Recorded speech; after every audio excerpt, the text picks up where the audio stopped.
रोज रोज तेच वाटण आणि त्याच पद्धतीच्या भाज्या खाऊन कंटाळा आला असेल तर चला आज आपण वेगळ्या पद्धतीची भाजी बनवूया। तर या ठिकाणी आपण बटाट्याची भाजी बनवणार आहोत। तर त्याला मी दम आलू असं नाव दिलेलं आहे। आता तुम्ही तुमच्या पद्धतीने काही नाव द्यायचे ते देऊ शकता।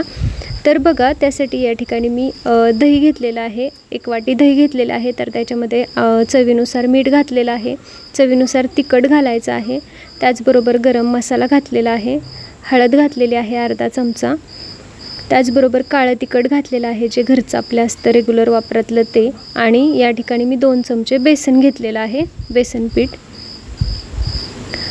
आणि त्याचबरोबर आता त्याच्यामध्ये आपण कसुरी मेथी घालायची,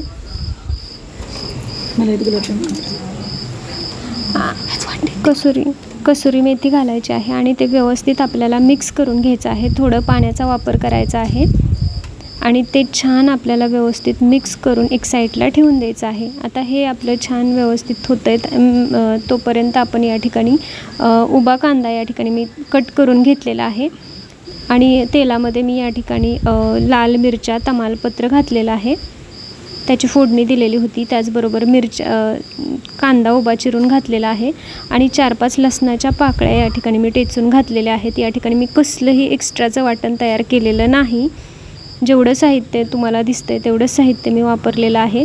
आणि या ठिकाणी बघा दह्याचं जे मिश्रण आपण तयार केलेलं होतं मसाले टाकून, तर ते याच्यामध्ये घातलेलं आहे। तर हा दम आलू एवढा सुंदर होतो, तुम्ही पण एकदा नक्की ट्राय करून बघा, खूप छान भाजी लागते आणि खूप टेस्टी। तुम्ही पण एकदा नक्की ट्राय करून बघा, तुमच्या घरच्यांना पण नक्कीच आवडेल।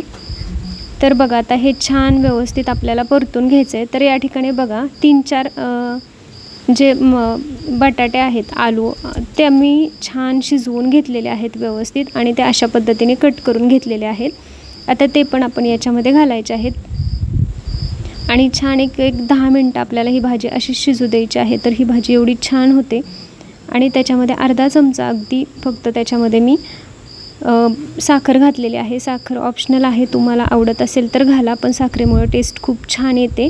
त्याचबरोबर थोडीशी आणखी कसुरी मेथी घातलेली आहे आणि छान हिरवी कोथिंबीर घातलेली आहे आणि बघा एक 10 मिनटं आपण हे असंच तयार होऊ द्यायचं आहे, वरती थोडंसं तेल सुटेपर्यंत। बघा 10 मिनटानंतर तुम्ही बघू शकता भाजी एवढी सुंदर झालेली आहे आणि त्या भाजीला टेस्ट पण खूप छान आलेली आहे।